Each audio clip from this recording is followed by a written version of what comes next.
মৰমৰ প্ৰথম শ্ৰেণী অকণিহঁত,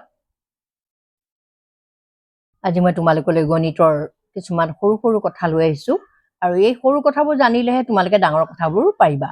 গতিকে প্ৰথমতে তোমালোকে সৰু কথাবোৰ ভালদৰে খৰচি মাৰি শিকি যোৱা।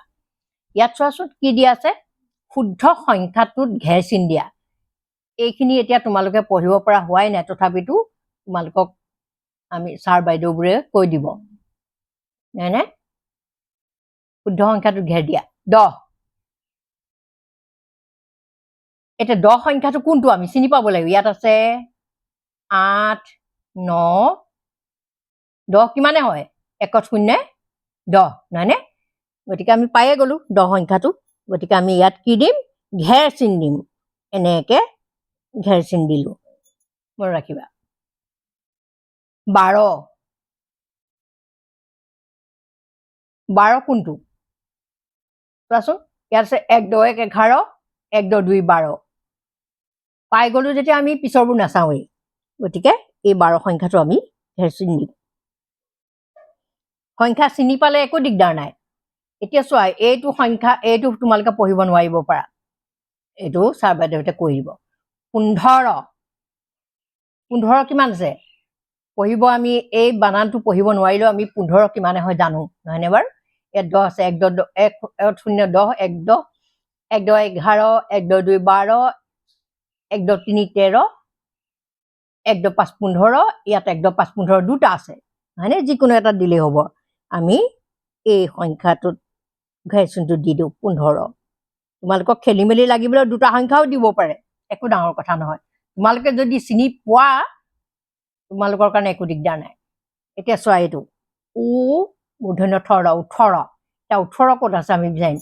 1 10 3 13, 1 10 4 14, 1 10 5 15, 1 10 6 16, 1 10 7 17, 1 10 8 18, এইটো হয়নে? গতিকে আমি এনেকে আখৰৰ লগত সংখ্যাবোৰ আমি মিলাবলৈ শিকিব লাগিব, নহয়নে বাৰু? তাৰপিছত চোৱা, সংখ্যা অনুসৰি ছবিত ঘেৰ দিয়া। এই সংখ্যাটো কিমান বাৰু, 4, হয়নে? আৰু 4 সংখ্যাটোৰ কাৰণে আমি কি কৰিম, 4টা ছবি ব্যৱহাৰ কৰিম। 4টাত আমি ঘেৰ চিন দি দিম। 4টা প্ৰথমতে আমি দিছো, চোৱা 1 2 3 4। গতিকে আমি এনেকে ঘেৰ চিনটো আমি দি দিব লাগিব। এইটা তাৰপিছত আছে 9 আছে, নহয়নে? এইটো হ'ল 9 সংখ্যা। এই 9টাৰ আমি হিচাপ কৰি পেলাই ঘেৰ চিন দিম। 1, এইখিনিৰ পৰা আৰম্ভ কৰিম। 1 2 3 4 5 6 7 8 9, এইয়া ঘেৰ চিন দিলো, হয়নে? এনেকে দিলে তোমালোকৰ ভুল নহয়। যদি তোমালোকে 1 2 3 4 5 6 7 8 9 এনেকুৱা কৰা, তোমালোকৰ কেতিয়াবা ভুল হৈ যাব পাৰে। তোমালোকে এনেকে কৰি থাকিবা, 8ডাল টানি থাকিবা, 1 2 3 4 এনেকে টানি টানি কৰিবা, তেতিয়া তোমালোকৰ ভুল নহয়। এই 9টাত দিলো আমি। তাৰপিছত 1 10 2 12, 12টা আনাৰসত আমি দিব লাগিব। এতিয়া ঠিক তেনেদৰে আমি কৰিম। 1 2 3 4 5 6 7 8 9 10 11 12। গতিকে আমি এনেকেই ঘেৰ চিন দিবলৈ শিকিব লাগিব। দীঘল ঘেৰ চিনবোৰ দিবলৈ তোমালোকে দিগদাৰ পোৱা, য'তে ত'তে যায়গে। সেইকাৰণে তেনেকে টানি টানি নিলে মানে ভুলো নহয় আৰু ধুনীয়া চাফাও হয়। তাৰপিছত আছে 15। 1 2 আমি 1 2 3 4 5 6 7 এনেকেও কৰিব পাৰো, কিন্তু এনেকৈ কৰাতকৈ মই ভাবো তোমালোকে এইটো চিষ্টেমত, মোৰ চিষ্টেমত কৰিবা।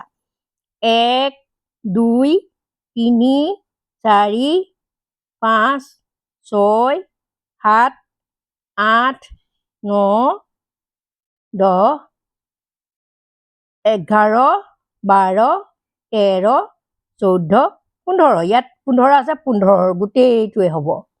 গতিকে আমি গোটেইটো ঘেৰ চিন দি দিব লাগিব, হয়নে? তাৰপিছত চোৱা, এইটো এটা ইণ্টাৰেষ্টিং কথা। এইখিনি তোমালোকে জানিব লাগেই দেই। ওপৰৰ ছবি চাই শুদ্ধ উত্তৰত ৰাইট চিন দিওঁ হা এই ছবিবোৰ চাই চাই আমি ৰাইট চিন দিব লাগিব কেনেকৈ দিব লাগিব চাওঁ এতিয়া ইয়াত ছবিটোত কি কৈছে কথাখিনি আমি ভালদৰে বুজিও ল'ব লাগিব ক নম্বৰ কৈছে যে বাওঁফালৰ পৰা 2 নং স্থানত কোনটো জন্তু আছে তোমালোকৰ বাওঁ হাতখন এনেকৈ লৈ ল'বা বাওঁফালৰ পৰা ইয়াৰ পৰা তোমালোকে চাবা এই নিজৰ বাওঁ হাতখনৰ পৰা চাবা 2 নম্বৰত কোন আছে ইয়াত দিয়া আছে হাতী নিগনি বান্দৰ 2 নম্বৰত কোন আছে বাৰু এই নিগনিটো আছে নহয়নে গতিকে ইয়াত আমি কি কৰিম ৰাইট চিন দিম ৰাইট চিন দিবলৈ কৈছে ৰাইট চিন দিম তাৰপিছত খ নম্বৰত চোৱা বাওঁফালৰ পৰা শেষৰ ঠাইত কোন বহি আছে এই বাওঁফালৰ পৰা মানে এইফালৰ পৰাই যাব লাগিব আমি শেষত কোন বহি আছে এয়া মেকুৰী বহি আছে নহয়নে এয়া ছবিটোও চাবা মেকুৰী বহি আছে মেকুৰী বান্দৰ কুকুৰ মেকুৰী এইকেইটা আছে গতিকে কি বহি আছে